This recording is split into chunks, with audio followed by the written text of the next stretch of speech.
সুপ্রিয় শিক্ষার্থীরা আসসালামু আলাইকুম। আজকের ক্লাসে আমরা কোষ ঝিল্লি বা প্লাজমা মেমব্রেনের গঠন সম্পর্কে আলোচনা করব। তো বন্ধুরা, কোষ ঝিল্লি কি তা তোমরা সকলেই কম বেশি জানো। প্রতিটি সজীব কোষের প্রোটোপ্লাজম একটা সূক্ষ্ম স্থিতিস্থাপক বৈষম্য ভেদ্য এবং লিপোপ্রোটিন দ্বারা গঠিত একটা দ্বিস্তর বিশিষ্ট ঝিল্লি দিয়ে আবৃত থাকে। এটাকে বলা হয় কোষ ঝিল্লি।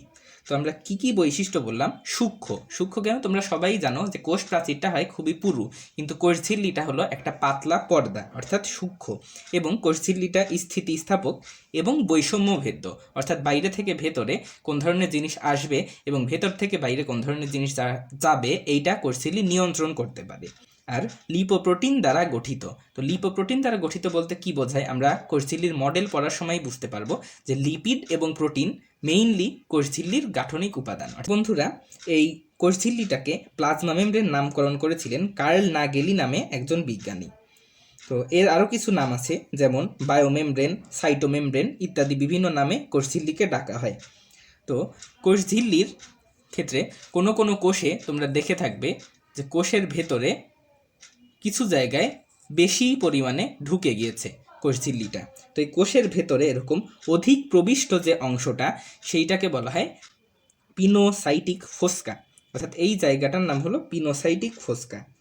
তো বন্ধুরা, এখন এই কোষঝিল্লিটাকে আমরা যদি জুম করে দেখতে চাই বা এইটার যদি গঠন বিশ্লেষণ করতে চাই, তাহলে আমরা কীরকম দেখতে পাবো এই সম্পর্কে বিভিন্ন বিজ্ঞানী বিভিন্ন মডেল দিয়েছেন। তো প্রথমত একটা মডেল আমরা আলোচনা করতে পারি, সেটা হলো স্যান্ডউইচ মডেল।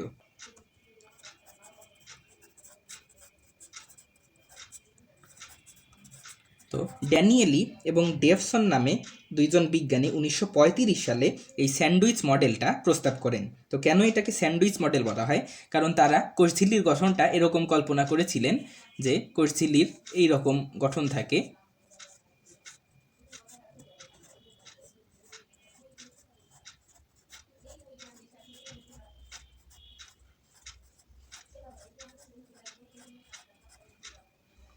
আমি একেবারে এঁকে দেখায় দিচ্ছি যাতে পরীক্ষায় যদি আসে তোমাদের আঁকাতে সুবিধা হয়।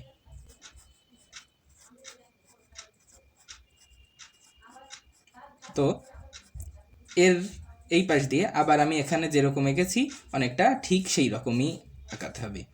তো দেখো বন্ধুরা, এইটাকে অনেকটা স্যান্ডউইচের মতো লাগছে, অর্থাৎ দুই পাশে দুইটা লেয়ার আছে আর মাঝখানটায় আরেক ধরনের পদার্থ দিয়ে লেয়ার। স্যান্ডউইচটা যেরকম থাকে দুই পাশে পাউরুটি, সেই রকম দুই পাশে যে দুইটা লেয়ার আমরা এঁকেছি এইগুলো আসলে প্রোটিনের লেয়ার, অর্থাৎ এইগুলো হলো প্রোটিন স্তর।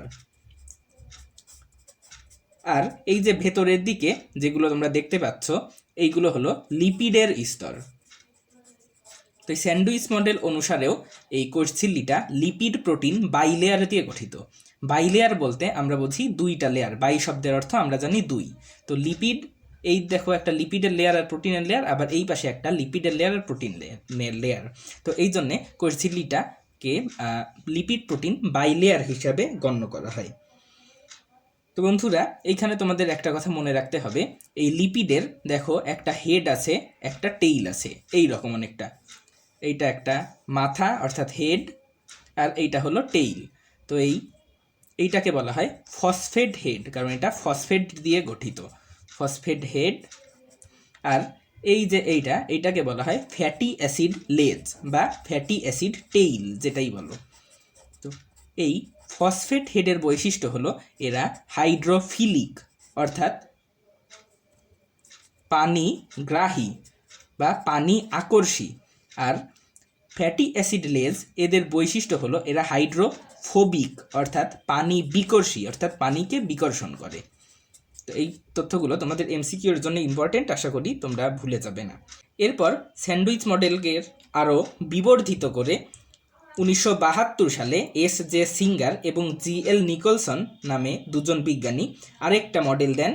এই মডেলটাকে বলা হয় fluid mosaic model. Fluid mosaic model. তো ফ্লুইড মোজাইক মডেল অনুসারে কোষঝিল্লির গঠন কীরকম সেইটা যদি আমরা দেখতে যাই, তাহলে আবারও আমরা একটু চিত্র এঁকে দেখাবো, এবং তোমাদের সিকিউর জন্য কিন্তু ফ্লুইড মোজাইক মডেলটা খুবই বেশি ইম্পর্টেন্ট। এই জন্য আমি সরাসরি চিত্র এঁকে তারপর তোমাদের বোঝাতে পারতাম, তা না করে আমি তোমাদের সামনে চিত্রটা আঁকছি, যাতে তোমরা পরীক্ষার প্রিপারেশন নিতে পারো এবং এই চিত্র দেখে কিভাবে চিত্র আঁকবে এটা প্র্যাকটিস করতে পারো। তো পরীক্ষায় চিত্র আঁকার জন্যে তোমাদের মাথায় রাখতে হবে ফ্লুইড মোজাইক মডেলটাও স্যান্ডউইচ মডেলের মতোই লিপিড প্রোটিন বাই লেয়ার দিয়ে গঠিত, অর্থাৎ আমাদের 2টা লেয়ার রাখতে হবে। এই জন্যে তোমরা আপাতত এরকম 2টা লেয়ার কল্পনা করে নিতে পারো পেন্সিল দিয়ে। তোমাদের কাছে অবশ্যই পরীক্ষায় পেন্সিল থাকবে, তো এই রকম করে কল্পনা করে নিবে যে এই বরাবর তোমরা একটা লেয়ার দিবে, এইটা হবে মাঝখানে, আর এই বরাবর আরেকটা লেয়ার দিবে। আমি জাস্ট তোমাদের সহজ করার জন্য বলছি। তো এবার 2 পাশে তোমাদের লিপিডের 2টা স্তর হতে হবে। তো লিপিডের এই পাশটায় তাহলে তোমরা মাথা দিবে, এই পাশটায় আর একটা লিপিডের মাথা, আর এই দিকে একটা লেজ, অর্থাৎ এখানে অনেকটা যেরকম এঁকেছিল সেরকম এখানে আর একটা লেজ। তো শুধু পার্থক্যটা হলো এখানে প্রোটিনগুলো একদম লিপিডের বহির আবরণে একদম সারি সারি বিন্যস্ত ছিল, এখানে তা থাকবে না, লিপিডের মাঝে মাঝে প্রোটিনগুলো অবস্থান করবে।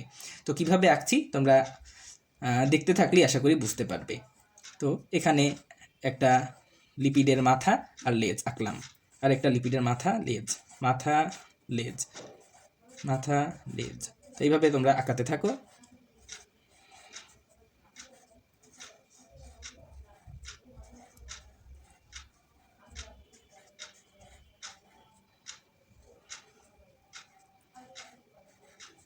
আবার এই বরাবরও আমি একটু বেশি দূরত্ব নিয়ে ফেলেছি, লেখা আটানো সম্ভব হবে না, এই জন্য আমি আর একটু চাপায় আঁকছি। তো তোমরা ইচ্ছা করলে আরও বড় করে আঁকতে পারো। তো এইখানে মাথা, এই পাশে লেজ দিলাম, মাথা লেজ, একইভাবে এর বিপরীতভাবে দিয়ে দিবে। এইখানে মাঝে মাঝে একটু ফাঁকা রাখবে, কী জন্যে ফাঁকা রাখবে সেটা আমি একটু পরে দেখাচ্ছি।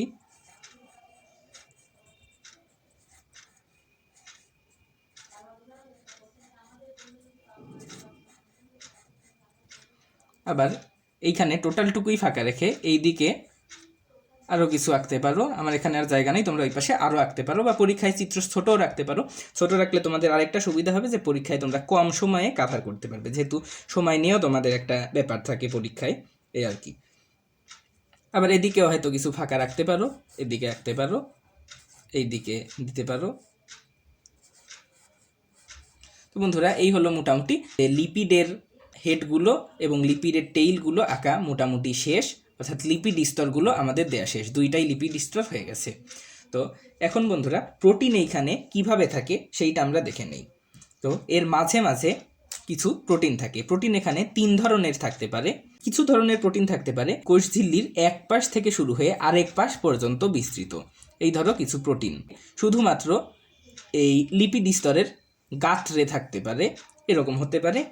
আবার কিছু প্রোটিন এই লিপিড স্তরে সম্পৃক্ত অবস্থায় থাকতে পারে, অর্থাৎ এই সব জায়গা দিয়ে কোনো প্রোটিন থাকতে পারে। আবার এদিকে আর কোনো প্রোটিন দিতে পারো, মানে এটা কোনো ফিক্সড কোনো নিয়ম নাই যে কোনখানে কোন প্রোটিন দিতে হবে, এটা নির্দিষ্ট, তোমাদের ইচ্ছা মতো তোমরা দিতে পারো। জায়গায় জায়গায় কিছু কোলেস্টেরল থাকে, এই রকম কোলেস্টেরল আঁকাতে পারো তোমরা, এখানে এখানে এগুলো হলো কোলেস্টেরল। তাহলে আমরা এখন পর্যন্ত কি কি এঁকেছি এটা একটু আমরা যদি লেবেলিং করে ফেলি তাহলে ব্যাপারটা এরকম দেখাবে। এগুলো সবই হলো লিপিড, লিপিডের লেয়ার, লিপিডের এইটা হলো হেড আর এইটা হলো টেইল। হেডগুলো ফসফেট হেড, পানিগ্রাহী, টেইলগুলো হলো ফ্যাটি অ্যাসিড লেজ, পানি বিকর্ষী। এগুলো আমরা ইতিমধ্যেই বলে ফেলছি, আর রিপিট করছি না। তো এই যে মাঝখানে মাঝখানে এঁকেছি এইগুলো হলো প্রোটিন। তো এই যে প্রোটিনটা এঁকেছি এই প্রোটিনটার নাম হলো ইন্টিগ্রাল প্রোটিন।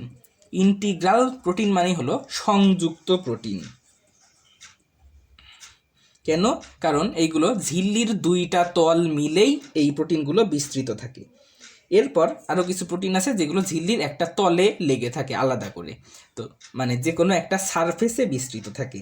তো এই প্রোটিনগুলোকে বলা হয় পেরিফেরাল প্রোটিন, অর্থাৎ এইগুলোর নাম হলো পেরিফেরাল প্রোটিন। তো আর কিছু প্রোটিন এঁকেছি যেগুলো একদম লিপিড স্তরের সাথে সম্পৃক্ত থাকে, এই প্রোটিনগুলোকে বলা হয় লিপিড সম্পৃক্ত প্রোটিন, অর্থাৎ এই প্রোটিনগুলো হলো লিপিড সম্পৃক্ত প্রোটিন। আর এই যে মাঝখানে মাঝখানে এঁকেছি এইগুলো হলো কোলেস্টেরল। যেগুলো কোষঝিল্লিতে মাঝে মাঝে জমা হয়, কোলেস্টেরল। তো বন্ধুরা, এখন কোষঝিল্লিতে লিপিড এবং প্রোটিনের পাশাপাশি বিভিন্ন স্থানে স্থানে কার্বোহাইড্রেট শৃঙ্খল থাকতে পারে। ধরো এই একটা, এখানে কিছু কার্বোহাইড্রেট শৃঙ্খল থাকতে পারে, এই রকম কার্বোহাইড্রেটের চেইন যেরকম হয় আর কি, এইখানে থাকতে পারে। এটা প্রোটিনের সাথে, আবার এই কার্বোহাইড্রেট শৃঙ্খলগুলো লিপিডের সাথেও থাকতে পারে। ধরলাম এই একটা লিপিডের সাথে কোনো একটা কার্বোহাইড্রেট শৃঙ্খল আছে।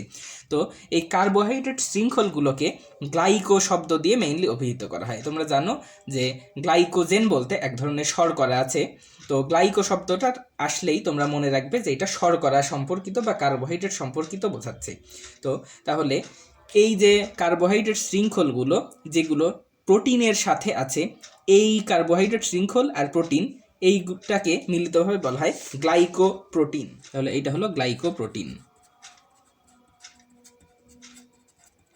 আবার এই কার্বোহাইড্রেট শৃঙ্খলটা, এইটা দেখো প্রোটিনের সাথে যুক্ত হয়নি, বরং লিপিডের সাথে যুক্ত হয়েছে। তাহলে এই কার্বোহাইড্রেট শৃঙ্খলটাকে বলা হয় গ্লাইকোলিপিড। আর বন্ধুরা, এই গ্লাইকোপ্রোটিন আর গ্লাইকোলিপিড এই দুইটাকে মিলিতভাবে বলা হয় গ্লাইকোক্যালিক্স।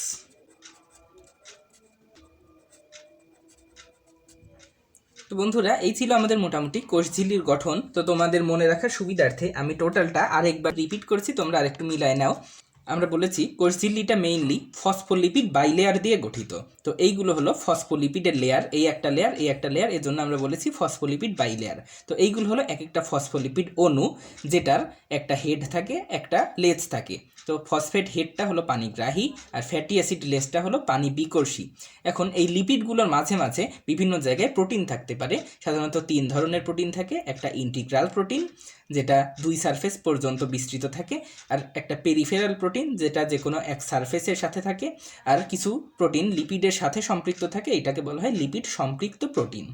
এখন এই লিপিড এবং প্রোটিনের পাশাপাশি কিছু কার্বোহাইড্রেট শৃঙ্খলও এদের সাথে লাগে। তো এই যে কার্বোহাইড্রেট শৃঙ্খলটা লেগেছে প্রোটিনের সাথে, দেখো কার্বোহাইড্রেট শৃঙ্খল, তাহলে এইটাকে বলা হয় গ্লাইকোপ্রোটিন। আর লিপিডের সাথে যে কার্বোহাইড্রেট শৃঙ্খলটা লাগে সেটাকে বলা হয় গ্লাইকোলিপিড। তো গ্লাইকোপ্রোটিন আর গ্লাইকোলিপিড এই দুইটাকে আবার একসঙ্গে বলা হয় গ্লাইকোক্যালিক্স। এছাড়া এই ফসফোলিপিড বাইলেয়ারের মাঝে মাঝে কোলেস্টেরলও বিস্তৃত থাকতে পারে। এই দেখো একটা কোলেস্টেরল একে আমরা দেখিয়েছি। তো বন্ধুরা, এখানে একটা কথা তোমাদের মনে রাখতে হবে, ফ্লিপ ফ্লপ মুভমেন্ট। তো ফ্লিপ ফ্লপ মুভমেন্ট বলতে কি বোঝায়? এই যে লিপিডের লেয়ারগুলো তোমরা দেখছো, ফসফোলিপিড অণু, এই ফসফোলিপিড অণুগুলো তরল পদার্থের মতো একই স্তরে স্থান পরিবর্তন করতে পারে, অর্থাৎ একটার সাথে আরেকটা স্থান ইন্টারচেঞ্জ করতে পারে। এরকম করে পাশে ব্যক্ত হতে পারে বা ঘুরতে পারে। তো এর ফলে একটা মুভমেন্ট দেখা যায়। এই মুভমেন্টটাকে বলা হয় ফ্লিপ ফ্লপ মুভমেন্ট। তো বন্ধুরা, কোষঝিল্লির কাজ কি, এইটা আমরা এখন একটু সংক্ষেপে আলোচনা করি। তো কোষঝিল্লির কাজ আমরা ইতোমধ্যেই এর আগে যেসব কাজ দেখেছি। যেহেতু কোষঝিল্লিটা কোষের বাইরে থাকে, তাই সব বস্তুকে ঘিরে রাখা এইটা কোষঝিল্লির একটা কাজ। তো বাইরের প্রতিকূল অবস্থা থেকে অভ্যন্তরীণ যেসব অঙ্গাণু আছে সেইগুলোকে রক্ষা করা, এইটা একটা কাজ। এছাড়া কোষের একটা আকার দেয়া বা কাঠামো তৈরি করা, এইটাও কোষঝিল্লির একটা কাজ। এইসব কাজ আমরা আগে থেকেই জেনেছি। কোষঝিল্লির মধ্যে দিয়ে বিভিন্ন বস্তুর স্থানান্তর ঘটে, এইটাও কোষঝিল্লির একটা কাজ। এসব কাজ আমরা সেই ক্লাস 8 বা 9 থেকে আমরা জেনে এসেছি। তো এখানে তোমাদের আরেকটা কাজ এক্সট্রা মনে রাখতে হবে, এই কোষঝিল্লিটা বিভিন্ন রকম তথ্যের ভিত্তি হিসাবে কাজ করে। এছাড়া এই কোষঝিল্লিগুলো বিভিন্ন স্নায়ু উদ্দীপনা সংবহন করতে পারে। তাহলে স্নায়ু উদ্দীপনা সংবহনও কোষঝিল্লির আরেকটা কাজ। তো বন্ধুরা, আশা করি তোমরা কোষঝিল্লির গঠনটা যথাসম্ভব বুঝতে পেরেছো, এবং পরবর্তীতে তোমরা যদি নিজেরা একটু পাঠ্য বইয়ে লক্ষ্য করো তাহলে আশা করি বুঝতে সহজ হবে। তো বন্ধুরা, এতক্ষণ সাথে থাকার জন্য অসংখ্য ধন্যবাদ জানিয়ে আজ এখানেই বিদায় নিচ্ছি। আল্লাহ হাফেজ।